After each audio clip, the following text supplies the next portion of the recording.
Fala pessoal, beleza? Sejam muito bem-vindos ao canal de resenhas dos Perdidos no Tempo, e o nosso papo de hoje vai ser sobre quadrinhos. Eu separei aqui pra gente trocar uma ideia a revista Eles Nos Chamavam de Inimigo. É um quadrinho publicado pela editora Devir com aproximadamente 200 páginas, e ele foi escrito pelo George Takei, exatamente ele mesmo, Hikaru Sulu, ícone aí do mundo sci-fi, do mundo nerd de uma maneira geral, da cultura pop, né? Com auxílio nos roteiros, né, do Justin Eisinger e do Steven Scott. E os desenhos são da Harmony Becker. É um quadrinho com estilo de leitura ocidental, mas um traço estilo mangá, como já dá para perceber um pouquinho aqui da capa, né? Então, assim, muita coisa interessante, muita coisa pra gente pensar a respeito desse quadrinho, tá? Mas, então, se você quiser conhecer um pouquinho mais sobre a história dessa revista, é isso que a gente vai ver a partir de agora. Então, olha só, pessoal, antes da gente mergulhar aqui nas páginas do Eles Nos Chamavam de Inimigo, eu acho que é interessante a gente contextualizar um pouco, né, a história, porque, assim, é um quadrinho autobiográfico, né, construído a partir das experiências que o Takei passou com a família dele nos campos de internamento nos Estados Unidos no período, né, da Segunda Guerra Mundial.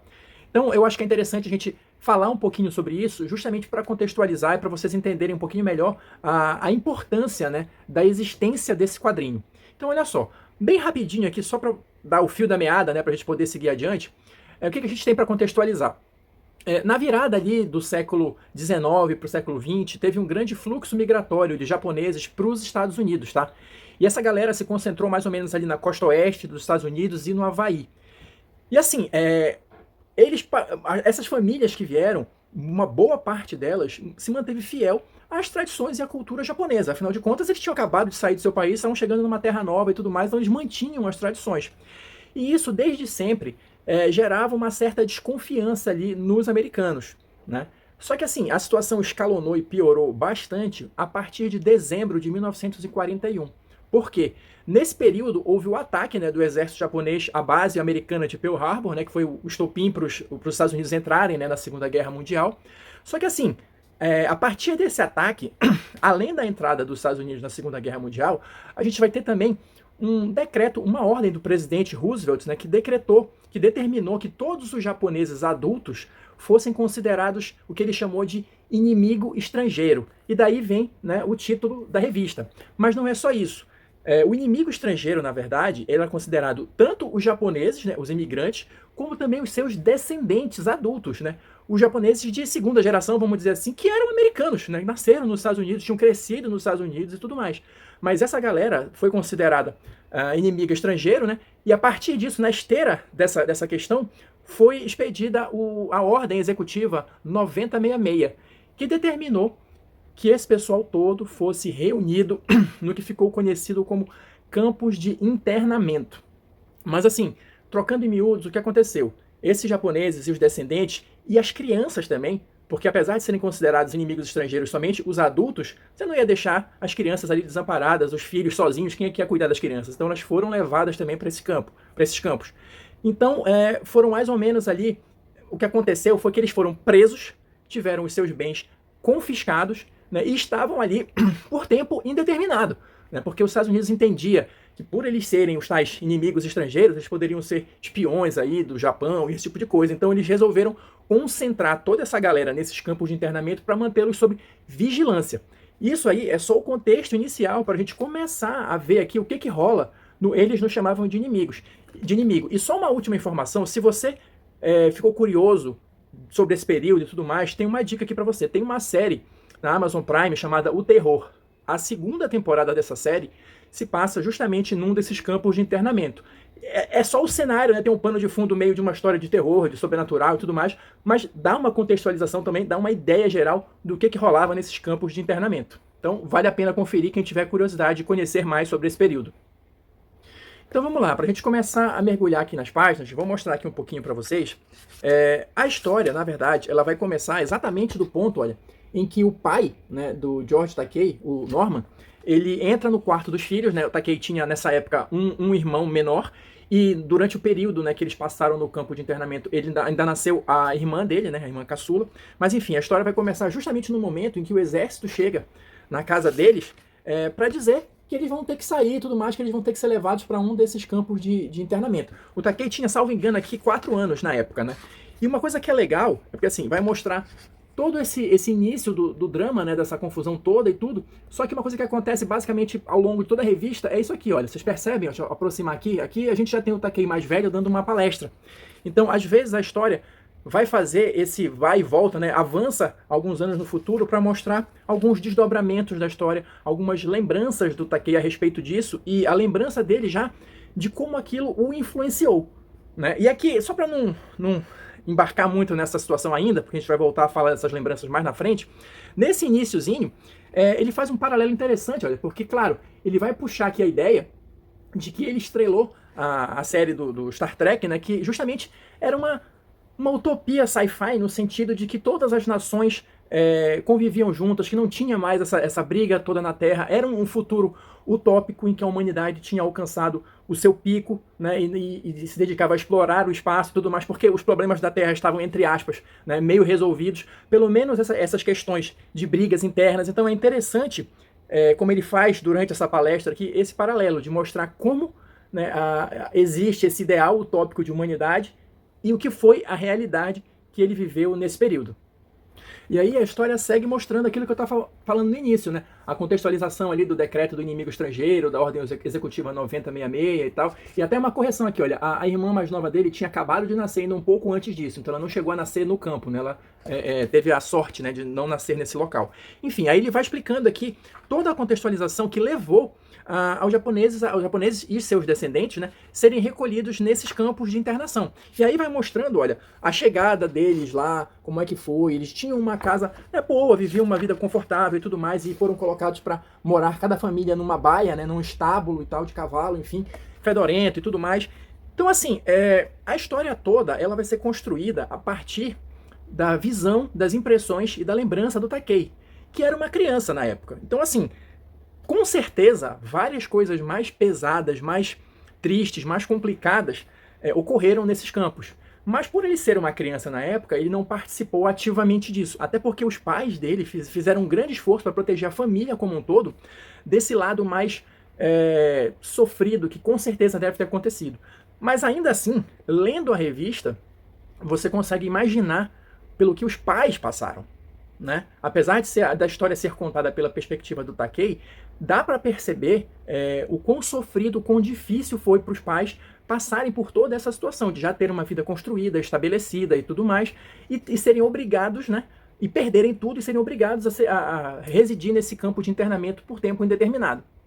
E assim, a história segue contando toda a rotina de como era no campo, né, para ele, para o Takei. Então assim, eles tinham escola lá, tudo bem, tinham aqui, olha, uma visão do campo, eles tinham refeições, eles não tinham a questão do trabalho forçado, nem das câmaras de gás, como existiam nos campos de concentração, né, da Alemanha e tudo mais, mas ainda assim, não era uma vida fácil, não era uma vida agradável. Você imagina você ser arrancado da sua casa, você e a sua família, todos os seus bens serem confiscados e você ser jogado num campo lá sem ter perspectiva nenhuma, sem saber quando é que você ia sair, sem entender direito até o porquê daquilo, porque como eu falei no início, vários deles não eram japoneses de fato, eram cidadãos americanos descendentes de japoneses, né? E a história vai sendo contada aqui, e essa tensão entre a galera do campo e o pessoal que estava fora, e o próprio governo americano, ela vai escalonando ao longo do tempo, né? Então, se você acha que ser mantido prisioneiro e ter os seus bens perdidos já é uma coisa muito ruim, a situação piora um pouco mais com o passar do tempo.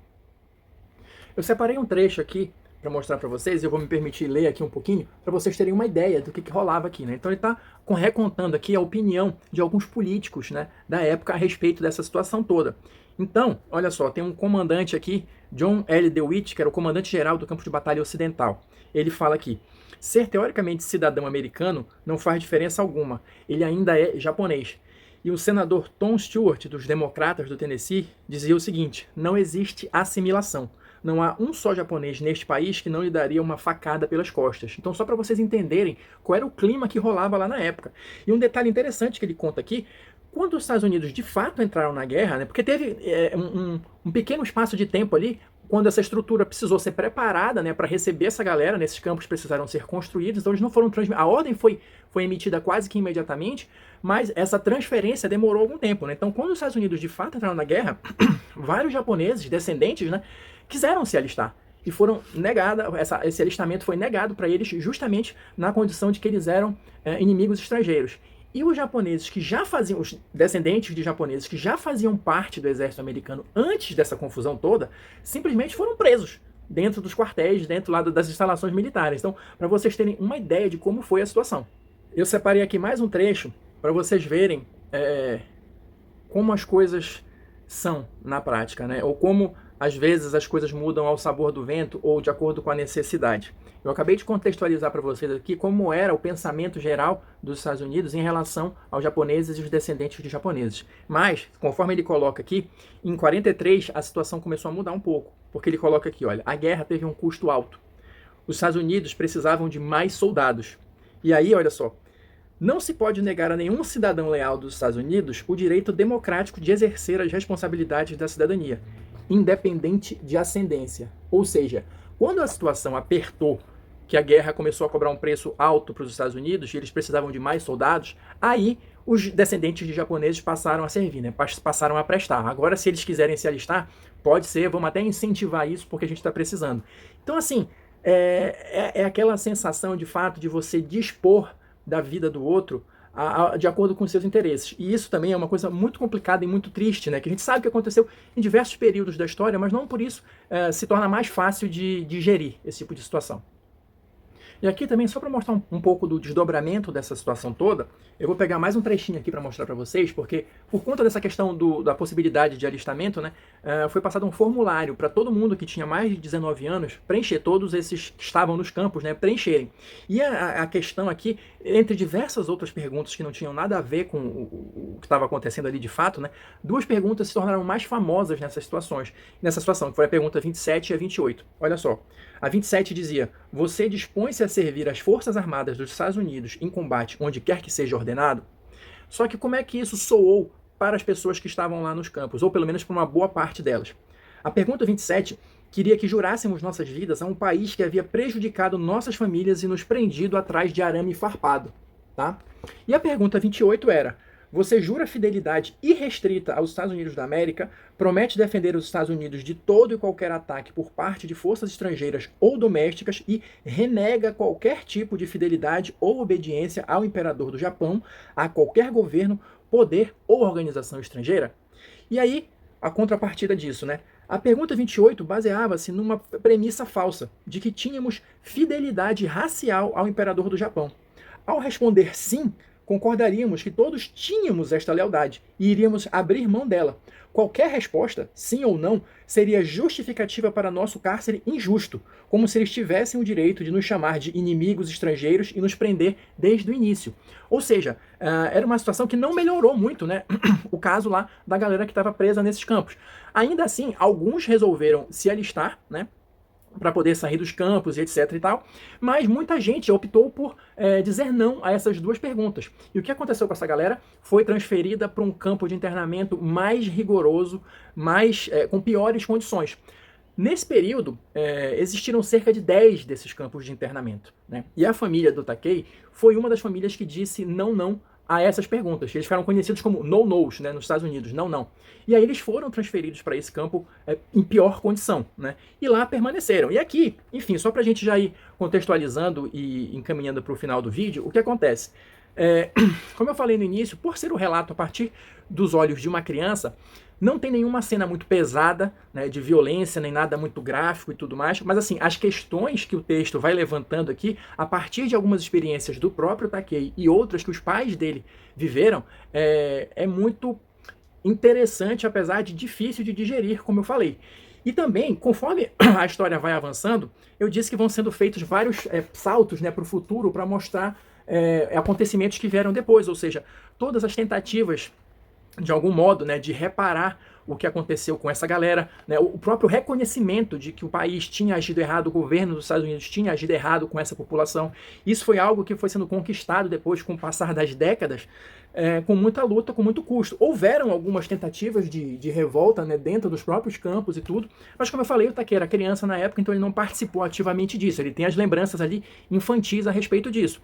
E depois, ele mesmo só vai passar a entender e questionar muita coisa depois de adulto, né? Depois de adolescente. Então a gente tem alguns saltos para o futuro aqui, com conversas dele com o pai para entender os motivos daquilo, algumas revoltas dele em relação ao pai, pela maneira como o pai agiu, e aquelas discussões, né? Mas o que você queria que eu fizesse, esse tipo de coisa. Então, assim, de uma maneira geral, é um relato muito impressionante, muito emocionante, né? De todo esse período triste, né? Da história dos Estados Unidos. E, assim, serve de alerta, né? Porque, infelizmente, situações como essa não são tão raras quanto deveriam ser, né? De uma maneira ou de outra, guardadas as proporções, a gente ainda vive num clima muito pesado de discriminação, de preconceito, de injustiça, né? De uma maneira geral. Então, enfim, foi uma leitura bastante interessante para mim, bastante surpreendente. Eu descobri a existência desse quadrinho por acaso, né? Acho que apareceu para mim no Instagram, alguma coisa assim, mas é uma leitura que eu recomendo bastante, né? Tanto pelo quadrinho em si, é uma história que prende a atenção, bem contada, bem construída, e também pelos temas dos quais ela trata, né? E se você curte, né, se é fã do George Takei, como essas experiências todas influenciaram ele, né? Inclusive, olha, as conversas com o pai, como isso influenciou ele a ser ator, o início da carreira dele, e querendo ou não, apesar dele ter sido uma criança na época, ele foi, obviamente, profundamente moldado por essas experiências que ele passou lá.